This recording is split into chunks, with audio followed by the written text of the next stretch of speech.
Welcome back to Cures the Common Game. Have I got a treat for you today? This is my buddy Danny's, in the playgroup that I regularly play with, his Gishath deck. Now, as y'all remember, my Gishath deck was way back deck number 200. It's still pretty close to exist how it did. I'm getting close to actually listing it, and then I will update it as I do, of course. But it was nowhere near the, I don't know, cool level that this one is. So, I guess we will, obviously Gishath here, 8 mana, 7/6, Trample, Vigilance, Haste. We'd play it if it stopped right there, right? But dealing combat damage to a player, that Trample really helps that. You reveal that many cards from the top of your library, and you get all the dinos you reveal for free. Yeah, so typically the first hit is the problem. You want to keep Gishath from hitting you or from hitting anybody because once it hits, if it's unblocked and it deals all 7 damage, well, first off, the 7 is the perfect number because that's 3 hits for commander damage. And then they're getting all these other dinosaurs, so it just snowballs very, very quickly. Especially when you have the cards, the ramp package that Danny has here. I have no clue where to start. We have a Mana Crypt, a Jeweled Lotus, Land Tax, Soul Ring, Bird of Paradise, for the any color, Burgeoning, Arcane Signet, Smothering Tithe, Vernal Bloom, Sky Shroud Claim, Mirari's Wake, and Urza's Filter because there's a ton of multicolor dinosaurs. Also, your commander is multicolor, and this essentially will pay for your commander tax. Card draw, like you do.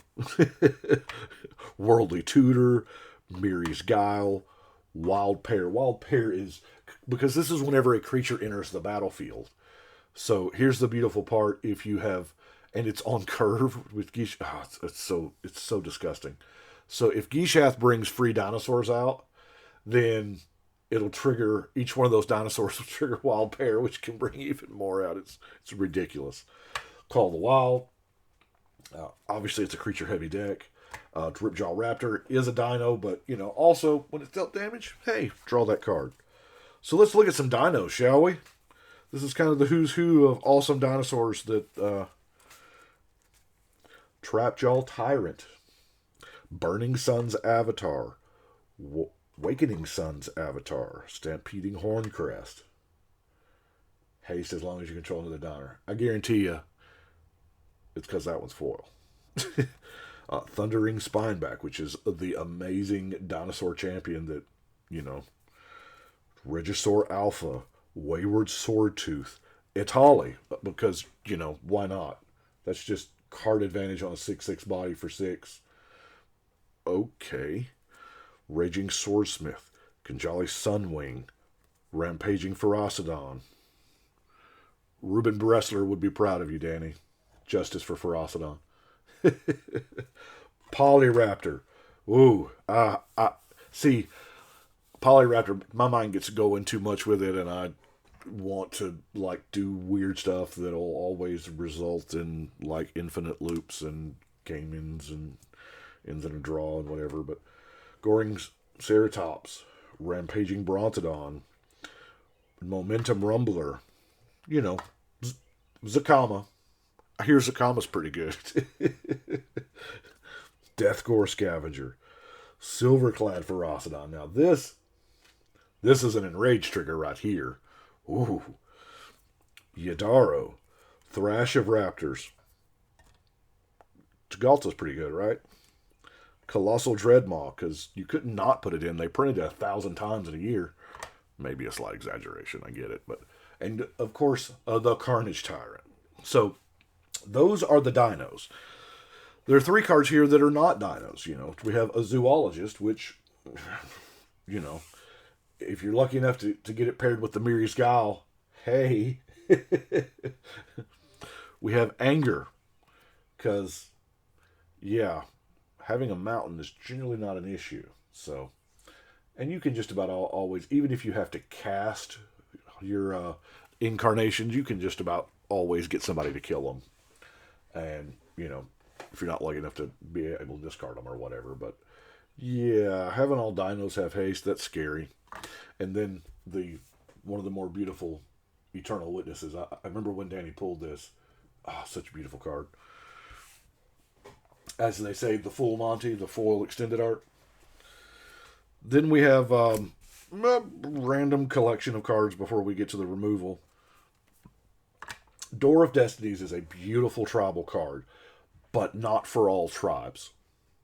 Like, I used to put it in, because I've learned a lot in building decks over the past 5 years, but the problem here is you don't really want it in every elf deck or every goblin deck that you've got, because those tribes are so cheap and this costs 4. So by the time you cast this, there's a good chance you've done emptied your hand out of your goblins or elves, right? But it's perfect for the more expensive tribes, angels, dragons, demons, dinosaurs, because there's a good chance you throw your Door of Destinies down before you start casting those, because you've got to cast those spells afterward in order to get those charge counters on Door of Destinies, unless you're doing some charge counter shenaniganery, The Immortal Sun. We have no Planeswalkers in our deck, so why should anybody else get to use it? Yeah. And then it's a personal Howling Mine, it's a personal Helm of Awakening, and it's an Anthem. This card is value, and it's spot on flavor in this deck. Coat of Arms. Coat of Arms, it's a great card. In this deck, it's amazing. But you can't look at it like it's an artifact. You have to look at it like it's a sorcery. A sorcery that says you win the game. Because you've got to it can come back and bite you. I have had it many times. I've played a Coat of Arms and somebody's wrathed, and then they flood the board with sapling tokens or whatever and put sadness on the stack. But anyway, Coat of Arms, I have never seen Danny cast it in this deck where I have not died. Put it that way. Fog, because I'm telling you, Fog wins games. Or at least it changes the direction of the game. It really does. To Whisper Silk Cloak, because we don't want nothing to happen to our commander. And Teferi's Protection, because y'all handle this, I'm going to set this turn out. Y'all settle this. I'm going to go get a coat. But then we move to removal. Beautiful, beautiful removal. Sword to Plowshare, Path to Exile, Shiny Impetus. Now, Danny, I love this one. Chaos Warp's a great card, don't get me wrong. But I love the fact that there's dinosaurs in the artwork. And I don't know if that was intentional. I'm going to assume it was, because you could have used so many other cards here. But I love that flavor, Creeping Mold, Settle the Wreckage, Crows and Grip, Shattering Spree. Shattering Spree, I don't think gets enough love. This is a great card. And then Savage Stomp, because, you got dinosaurs and all. Now let's look at this land base. Yeah, if y'all are longtime viewers of the channel, you're going to know this is not my land base. We're going to start off with the Cavern of Souls. That's a great card. Temple Garden, Stomping Ground, Copperline Gorge, Spire Garden, Rootbound Crag. Now, the pathways, I want to get y'all's opinion on it. I am loving these pathways for Commander. I am. Ever since they have come out, of course, I build decks so far ahead, and then I may get to play them, may not. I love that versatility. I really do. Grove of the Burn Willows, Sheltered Thicket, Razor Verge Thicket, Beautiful Promenade, and Spectator Seating. And that is his Gishath deck.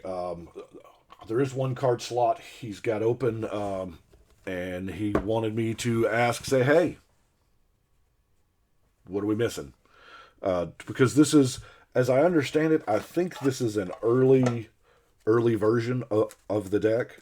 So if you go through there, of course, with the basic lands, that is 99 cards. He had one. He put it in there. He's like, I'm not real convinced about it. That's it there. That beautiful, beautiful Ultimate Guard box, too. I really like those. But that is it for today. That is Danny's Gishath deck, and I have to play against that thing. So, and most of the time I fare pretty well. But if it gets going, it is a monster to stop. And that's where we're going to stop today. I do appreciate y'all watching, listening, and